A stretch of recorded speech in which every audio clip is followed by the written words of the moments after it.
Hey everyone. So I wanted to come on here and do a quick video. I was on a podcast interview earlier, a really interesting podcast. It's the Queer Spirituality podcast, and the episode is going to come out in July. And Julian and I were talking about ancestor worship, something I know nothing about, of course. But we started talking about queer ancestors and the way that queer people take up the idea of ancestor veneration or like working with their ancestors.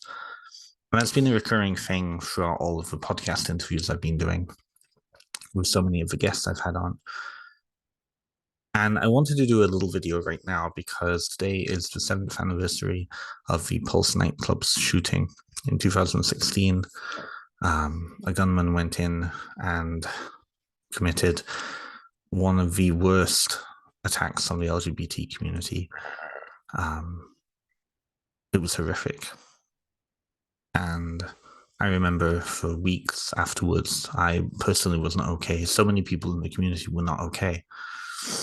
I remember sometimes I would just be thinking about some of the people who had died. Their images would flash inside my mind, and I would find myself breaking down.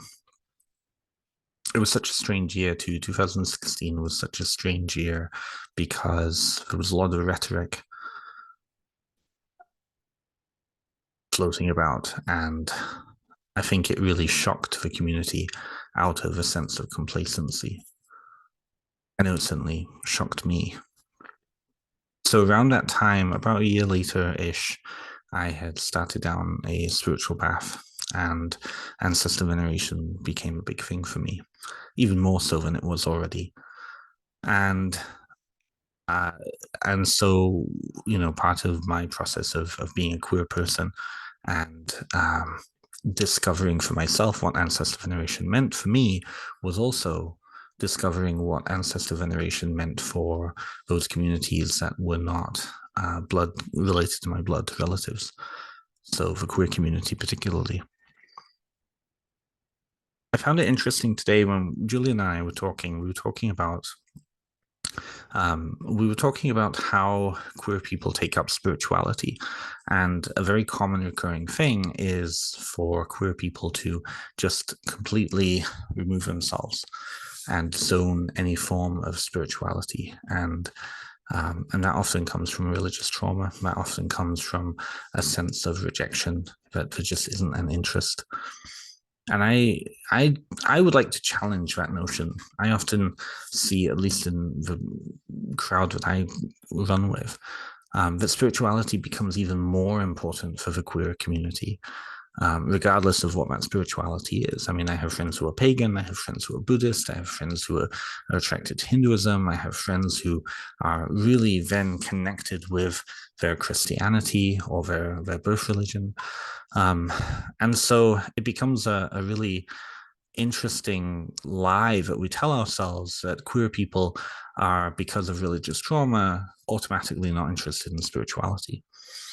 And so we were starting to chat about how then do queer people connect with ancestors, especially coming out of families where they may have been rejected, where the family may have just disowned them, where there's a lot of trauma connected with family, and it's something I actually talk about in my book, which I just happen to have next to me, of course.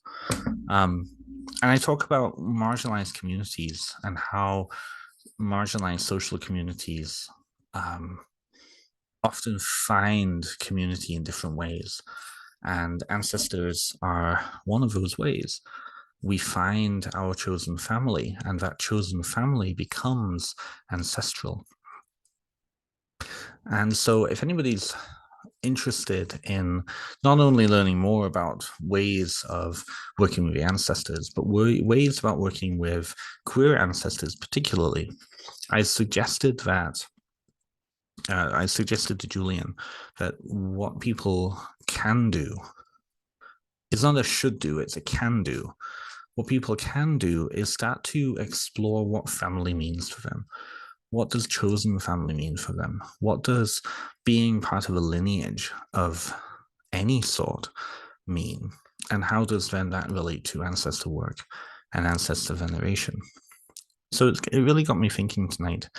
There are some amazing writers out there that are starting to come out with work on ancestor veneration and work on particularly queer spirituality. And it's very interesting to see kind of how that is evolving across the board. There's queer specific spiritual paths that I know of. There's the Temple of Antinous, there's the Minoan Brotherhood, there's the Unnamed Path, which has a lot of queer people connected to it. Certainly you find a lot of queer people now in African traditional religions and the Spiritismo. And I think you're also seeing a lot of queer people in traditional witchcraft. I'm noticing it. Maybe I'm just biased. Maybe it's one of those lenses.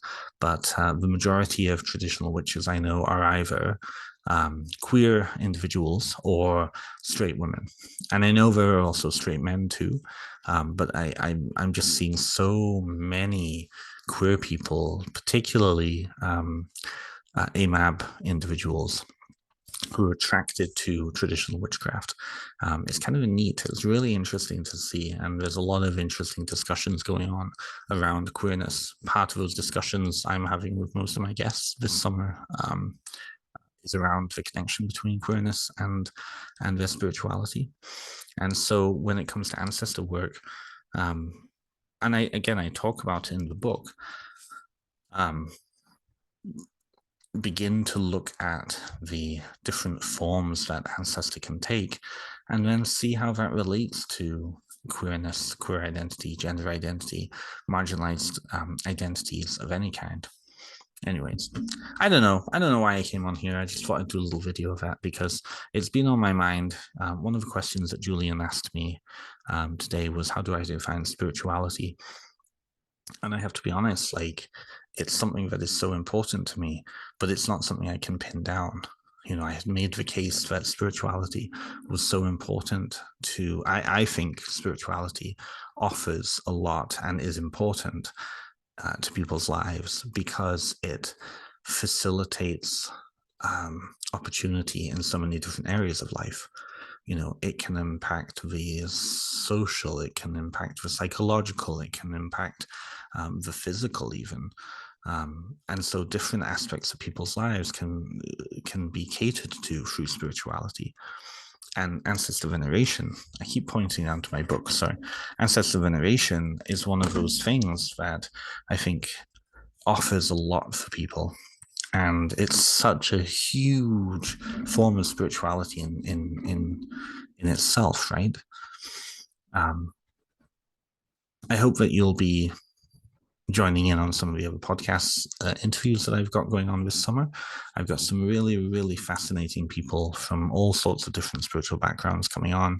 And again, most of them are queer individuals. And I'm going to be asking them, what is the intersection of your queerness with your spirituality? Already, I have had some really incredible conversations. I had Lee Harrington on last week. We were talking a great deal about the connection between working ancestrally and loving yourself. I had Ariana Serpentine on way back at the beginning of the summer series, who dedicates a large chunk of her book to ancestor work. And coming up, I have some really interesting folk too. I mean, all the people I have on the show are going to be interesting, but I'm looking forward to deepening that conversation and building off the conversation. So I would like to ask you, those people who are subscribed to my YouTube channel here, what do you think of spirituality? How do you define spirituality? How do you define then ancestor work? How do you work with your ancestors? If you do work with your ancestors, I'd really like to know. Anyways, have a good rest of the evening, and I hope wherever you are, you have a great sleep and a good morning tomorrow. Have a good night.